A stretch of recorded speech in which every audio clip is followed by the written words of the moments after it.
Hi everyone, this is XC425. I'm an alliance mate of Raths, another member of GOOMK, and today I want to show you how to beat a Sentinel in Alliance War. So I recently got a Loki 6-star, my first 6-star. So even though he's not super good against Sentinels, because really he's only good against people who get a lot of buffs, we're going to give it a try anyway. So this particular node has second super unblockable, and what that means is that for Sentinel, since his second super you really can't dexterity out of, I'm going to try and bait his first super. So to do this, I just hit him. You'll notice that he's getting those analysis charges. So Sentinel gets analysis charges whenever you use the same attack a few times in a row against him.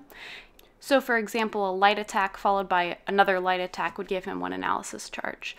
Normally you avoid this by alternating light, medium combos. But in this fight, this is going to be a long fight. The Sentinel has a lot of HP. I'm just going to give up on avoiding the analysis charges and just let him reach his full analysis. I will note that because we're using Loki, whose damage output is not the best, this fight is going to take a really long time, and we're probably going to time out. Really, people who would be better than Loki to fight a Sentinel include Sparky, whose second super is great because it causes shock and does extra damage on robots. Additionally, Sparky's evasion helps you if you find yourself not perfectly dexteritying one of Sentinel's supers. My personal favorite is Medusa, who unfortunately I don't have as a 5-star or a 6-star. But Medusa armor shatters. What you have to do is you use a medium attack to stack an armor break. Then if you do a combo followed by another medium attack, you can get 2 armor break stacks.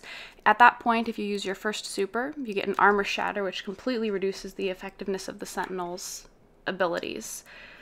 Personally though, I don't have Medusa, so I'm stuck with Loki.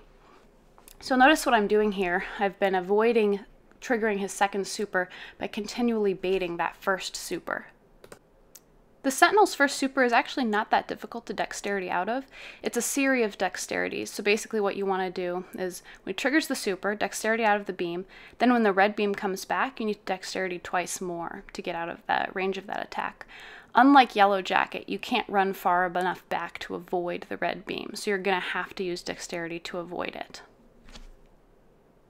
Quite commonly in Alliance War, people will put on this node characters who have really strong second supers, such as Dormammu, Morningstar.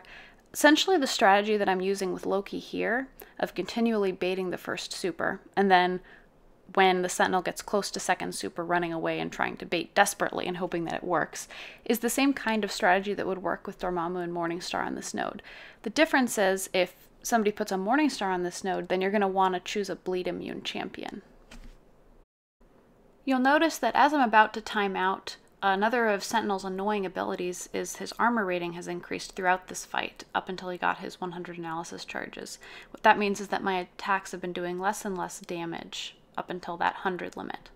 So now, even though Loki's done pretty well and he's avoided getting hit, we've run out of time, and we've done less than half of Sentinel's HP in one try. So now that you've seen what happens if you use Loki against Sentinel, which the answer is it's a very slow battle, let's try giving it a try with Blade.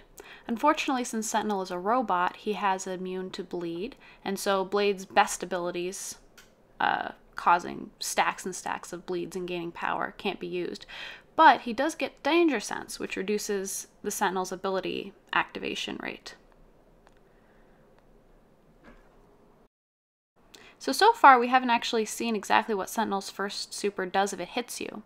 So if Sentinel's first super makes contact with your champion, the first hit causes a heal block, which prevents you from recovering health. Afterwards, subsequent hits will cause armor break. The second super, which we haven't even seen once during this fight, that's the one that this node makes unblockable, incinerates your champion. Finally, the third super replaces the Sentinel unit with a new unit, and the new unit gets a permanent armor up, as well as having the potential to regenerate some health. The third special is hopefully not one that you'll be seeing very often. All of these abilities make Sentinel a formidable foe, and really the analysis charges make him just really annoying. I mean, look at how many hits it took between Blade and Loki just to get him down to 20% health. This is why generally in the quest, when the Sentinels are smaller and easier to beat, I like to avoid giving them their analysis charges. The final important detail about Sentinel is how the class advantage affects the number of charges that he gets. So if the Sentinel has class advantage, so if you're using a mutant champion, then it gains twice as many charges as normally. If you have class advantage, so you're using a cosmic champion, then the number of charges that the Sentinel gains are halved. So it can be very dangerous to use a mutant champion. And finally, Blade has done it. In only 86 hits, he was able to defeat the Sentinel that Loki was unable to defeat. Well, thank you guys so much for watching the first video that I've made for Marvel Contest of Champions, and I hope you enjoyed this video and the rest of the videos on Rath's channel. Make sure to subscribe to get more videos from Rath, and also, if I make any more videos, then you can see those as well. Good luck questing and alliance warring.